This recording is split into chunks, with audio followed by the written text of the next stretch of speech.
O'qituvchilar olimpiadasi respublika bosqichi 5-masalasi. To'rtburchak shaklidagi stolning markazidan h balandlikda yorug'lik kuchi I bo'lgan lampochka osib qo'yilgan. Agar stolning uzunligi A va kengligi B bo'lsa, stolning o'rtacha yoritilganligini topishimiz kerak.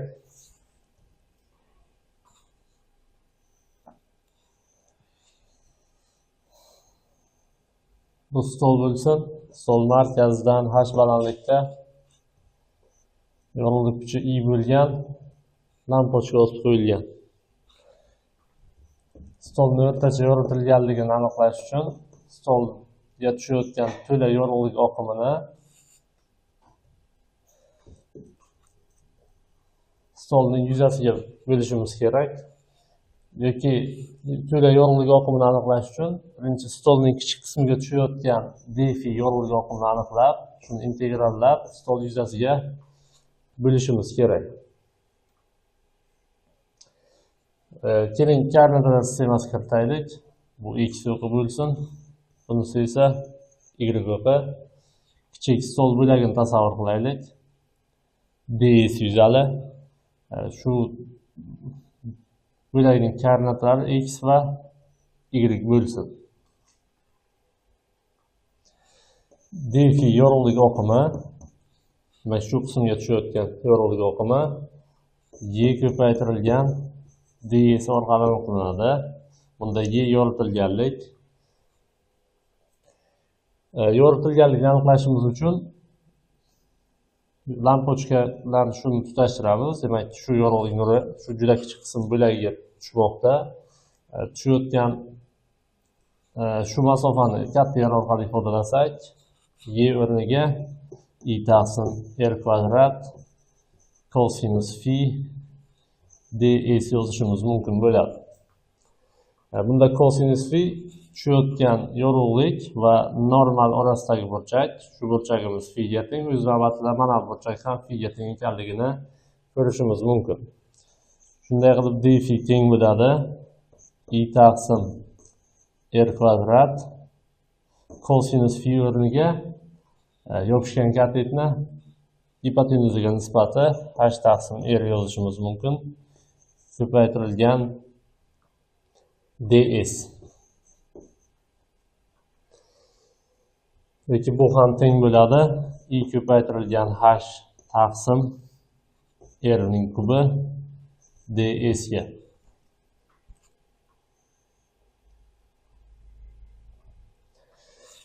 Yoki yana d fi teng deb yozishimiz mumkin. I ko'paytirilgan h taqsim masofaning kubi o'rniga, demak shu r masofani aniqlashimiz kerak.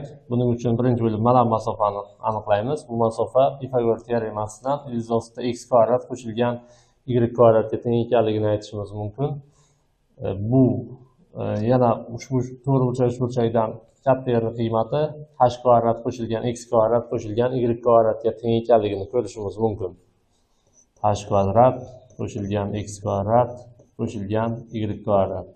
Bu ildiz ostida yoki ildizni 1/2 ko'rinishda yozsak, mana bu 3-daraja bilan 3/2 ga teng ekanligini ko'rishimiz mumkin. Ko'paytirilgan ds o'rniga esa, demak shu juda kichik qismning yuzasi ds o'rniga mana bu juda qisqa masofa dx ga, bu juda qisqa masofa dy ga teng desak, demak shu yuza dx ko'paytirilgan dy ga teng bo'ladi.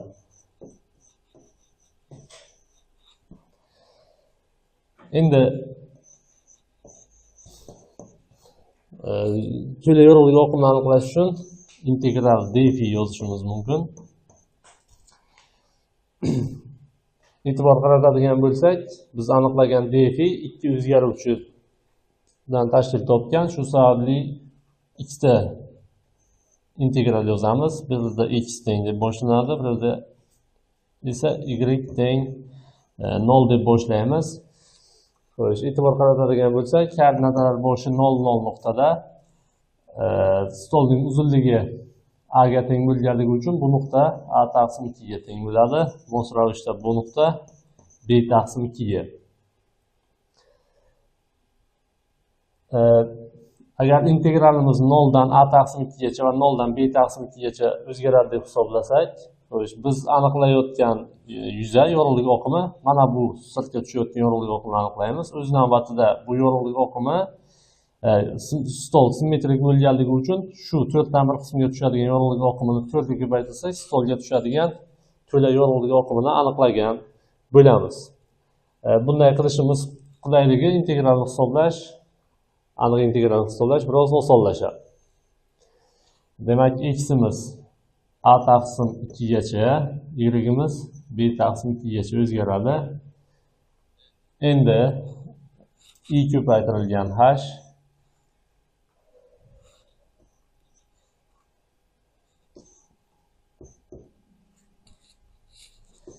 h kvadrat qo'shilgan x kvadrat qo'shilgan y kvadratni 3 taqsim 2 darajasi dx dy.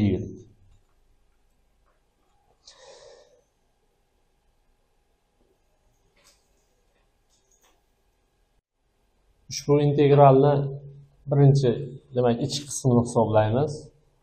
Buning uchun yozuv kamayish maqsadida demak, y o'zgaruvchi bo'lganligi uchun x o'zgarmas deb qabul qilamiz. Mana bu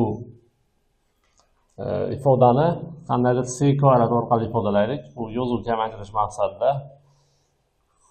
Endi ichki integralni qaytib yozib olsak, y teng 0 dan b taqsim 2 gacha i ko'paytirilgan h ni yozib o'tirmaymiz, chunki bu o'zgarmas koeffitsient bo'lganligi uchun har ikki integraldan ham tashqariga chiqarishimiz mumkin. dy taqsim c kvadrat qo'shilgan y kvadratning 3 taqsim 2 darajasi hosil bo'ladi. Endi ushbu integralni hisoblashimiz uchun o'zgaruvchini almashtirish usulidan foydalanamiz. Ya'ni y teng deymiz c ko'paytirilgan tangens alfaga. Bu holda dy'imiz teng bo'ladi c taqsim tangens alfaning differensiali kosinus kvadrat alfa d alfaga teng. Keling uchburchak chizaylik. To'g'ri burchak uchburchak. O'tkir burchagimiz alfa bo'lsin. Bilamizki, tangensning tarifi qarshi katetning yopishgan katetga nisbati. Shu sababli bu tomon y ga, bunisi esa c ga teng bo'ladi. Yoki gipotenuzani ham aniqlab qo'ysak, y kvadrat qo'shilgan c kvadratga teng.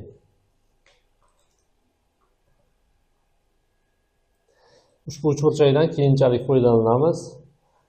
Demak, integral dy o'rniga c taqsim kosinus kvadrat alfa yozishimiz mumkin. Ko'paytirilgan 1 taqsim c kvadrat qo'shilgan y kvadrat o'rniga c kvadrat tangens kvadrat alfa ning 3 taqsim 2-si va d alfa. Bu ham teng bo'ladi. Ushbu ifodani soddalashtirsak, integral c taqsim kosinus kvadrat alfa ko'paytirilgan c kvadratni olib chiqsak taqsimdan tashqariga, c kvadratning 3 taqsim 2-si c ning kubini beradi. Ko'paytirilgan 1 qo'shilgan tangens kvadrat alfa qoladi qavs ichida. 1 qo'shilgan tangens kvadrat alfa esa 1 taqsim kosinus kvadrat alfaga teng ekanligini bilamiz.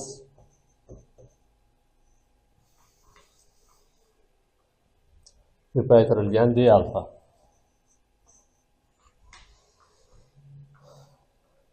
Yoki bu ham teng bo'ladi. Integral c taqsim kosinus kvadrat alfa ko'paytirilgan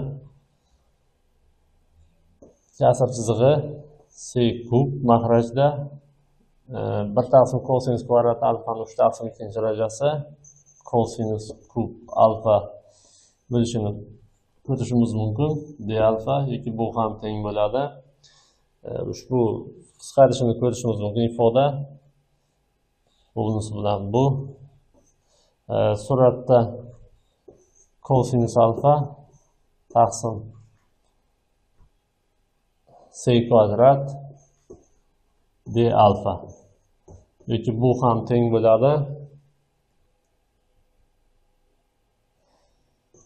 sinus alfa taqsim c kvadrat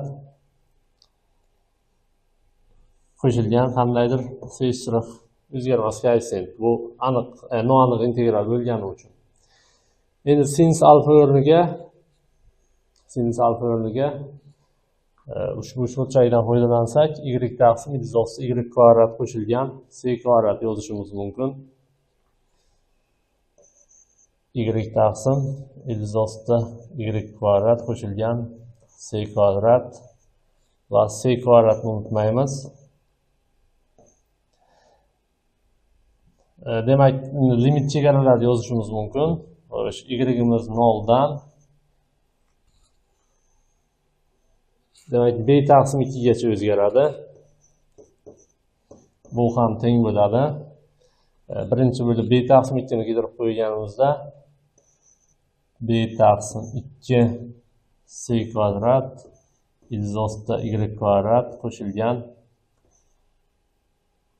y o'rniga yozamiz. B taqsim 2 ni u holda b kvadrat taqsim 4 qo'shilgan c kvadrat kelib chiqadi. Yoki bu ham teng deymiz. C kvadratni h kvadrat plus x kvadrat bilan qaytib o'zgartiramiz. B taqsim 2 h kvadrat qo'shilgan x kvadrat ildiz ostida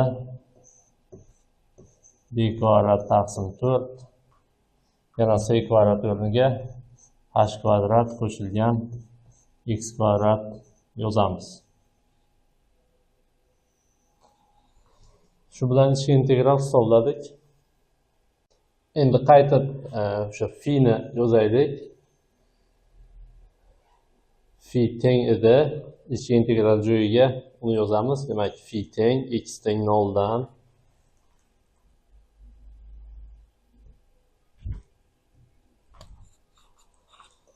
phi teng integral x teng 0 dan a taqsim 2 gacha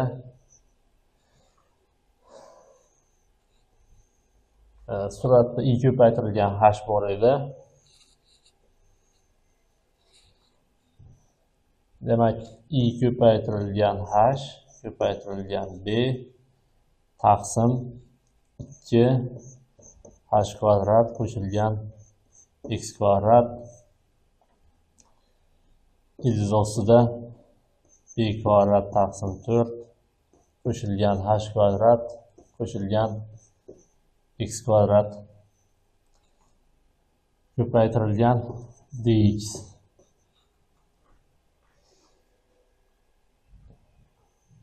Mana shu tashqi integralni hisoblashimiz kerak.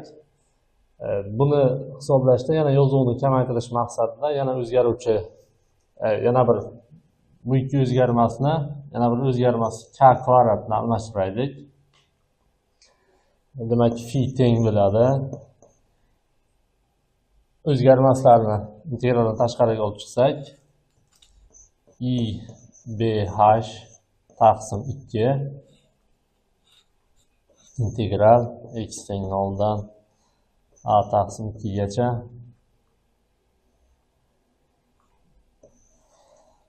dx taqsim 2 h kvadrat qo'shilgan ikkini integral tashqariga chiqarganimiz uchun yozmaymiz. H kvadrat qo'shilgan x kvadrat ildiz ostida k kvadrat qo'shilgan x kvadrat kelib chiqadi. Endi ushbu ichki integralni aniqroq tashqi integralni hisoblash uchun yana o'zgaruvchini almashtiramiz.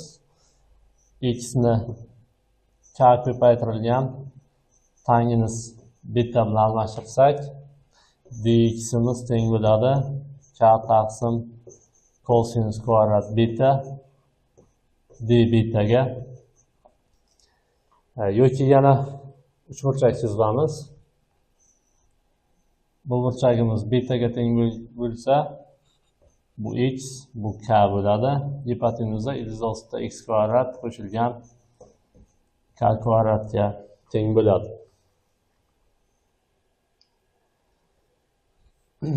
Demak, phi teng bo'ladi i ko'paytirilgan b ko'paytirilgan h taqsim 2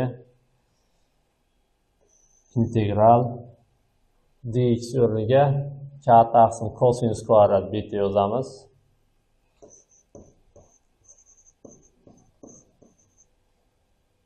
Ko'paytirilgan 1 taqsim h kvadrat qo'shilgan x o'rniga k kvadrat tangens kvadrat beta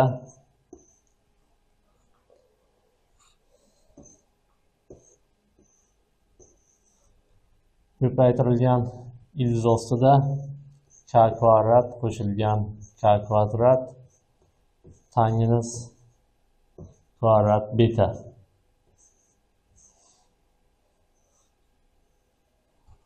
Ko'paytirilgan d beta.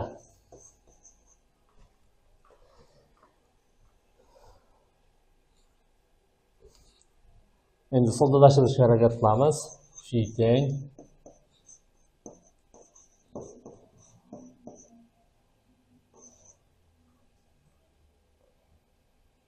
k taqsim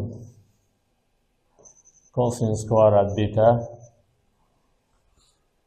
Endi tangens kvadrat beta o'rniga sinus kvadrat beta taqsim kosinus kvadrat beta yozishimiz mumkin.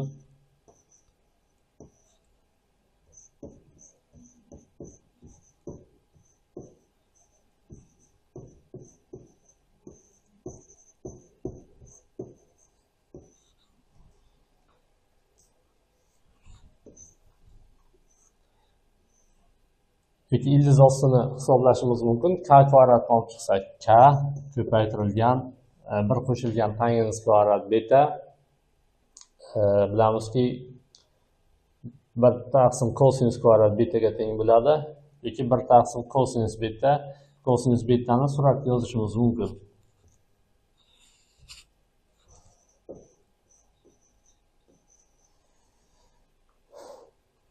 Endi bu k bilan bu k ni qisqartiramiz. D betani yozishni unutmaymiz. Phi teng bo'ladi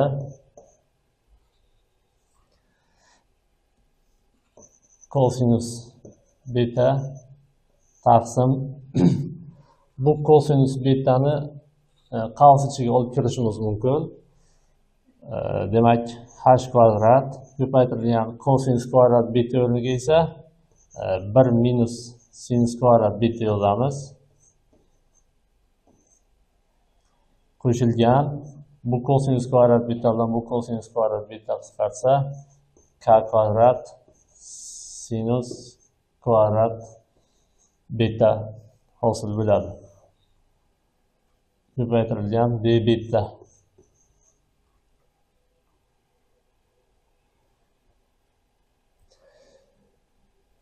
IB h taqsim 2 ni yozishni unutibmiz. Buni yozamiz.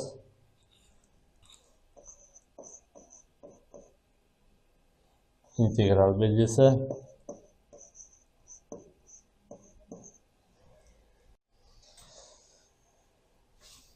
Phi teng bo'ladi IB h taqsim 2 kosinus beta d beta o'rniga d sinus beta yozishimiz mumkin.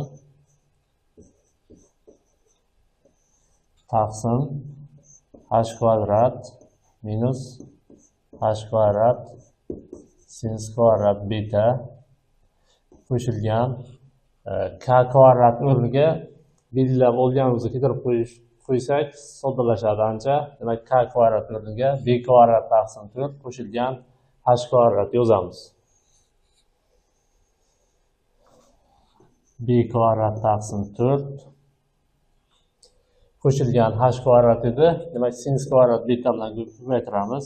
Sinus kvadrat beta qo'shilgan h kvadrat sinus kvadrat beta.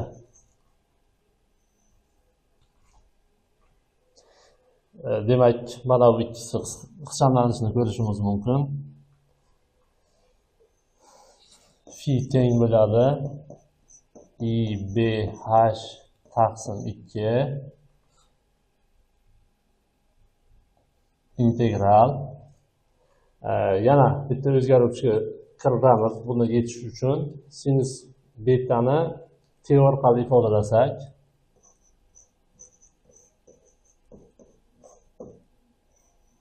yana o'zgaruvchini almashtirdik.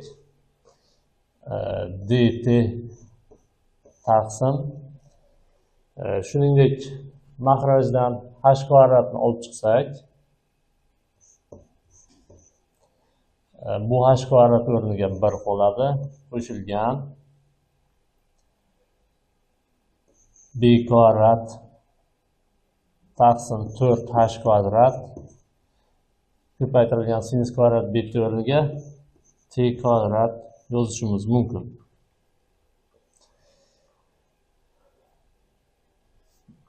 Lekin bu ham teng bo'ladi. Bu h bilan bu h qisqarishini ko'rishimiz mumkin. IB taqsim 2 ko'paytirilgan h. E'tibor qiladigan bo'lsak, bu integral bizga tanish integral ekanligini fahmlashimiz mumkin. Bilamizki, arc tangens x ning differensiali 1 qo'shilgan x kvadratga teng bo'ladi. Shu sababli demak biz x o'rniga mana bu kelganligini fahmlashimiz mumkin. Shu sababli buni integralni o'rniga arc tangens bt taqsim 2h yozishimiz mumkin. Faqat bir narsaga e'tibor qilamiz. Bunda bu murakkab funksiya bo'lganligi uchun b taqsim 2h qisqarishi uchun buni 2h taqsim b ga ko'paytiramiz.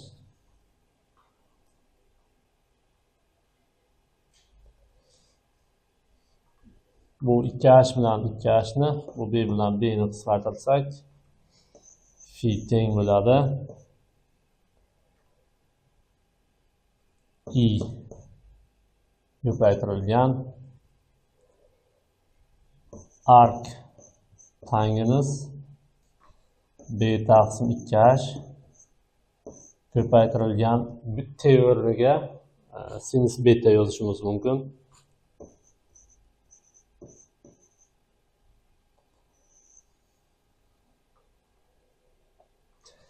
Lekin bu ham teng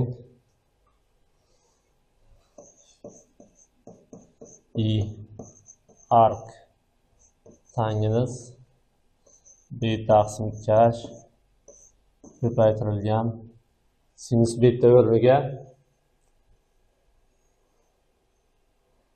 mana bu cho'rchakdan sinus betani qiymatini aniqlasak, x taqsim 110 x kvadrat plus k kvadrat kelib chiqishini ko'rishimiz mumkin. X taqsim 110 x kvadrat qo'shilgan k kvadrat.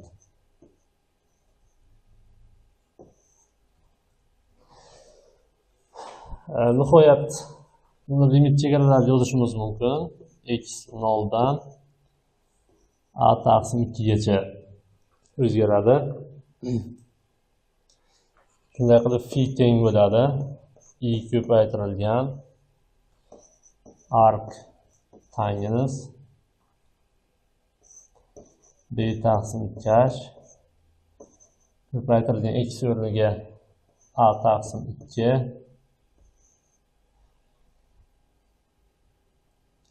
ildiz ostida a kvadrat taqsim 4 qo'shilgan k kvadrat kelib chiqadi.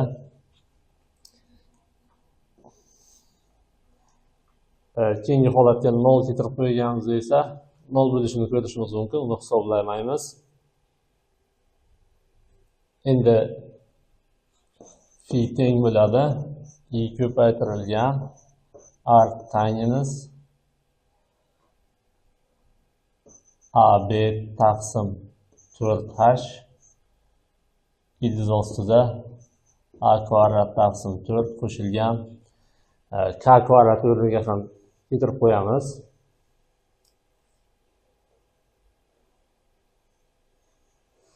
k kvadrat b kvadrat taqsim 4 qo'shilgan h kvadratga teng.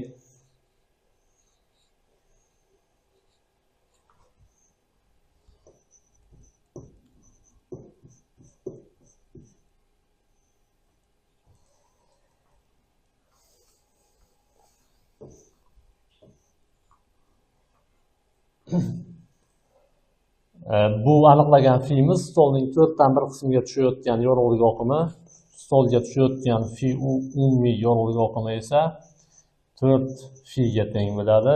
Shunday qilib 4i arc tangens AB taqsim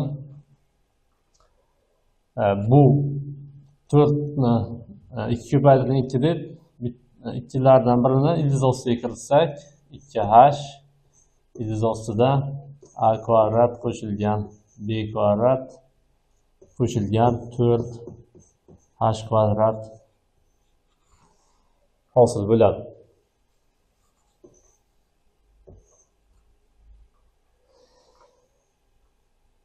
Ana endi stolning o'rtacha yoritilganligini fi umumiy taqsim s yuzada orqali ifodalasak 4i taqsim s umumiy yuzamiz stolning yuzasi a ko'paytirilgan b ga teng. Arc tangens AB taqsim 2h ildiz ostida a kvadrat qo'shilgan b kvadrat qo'shilgan 4h kvadrat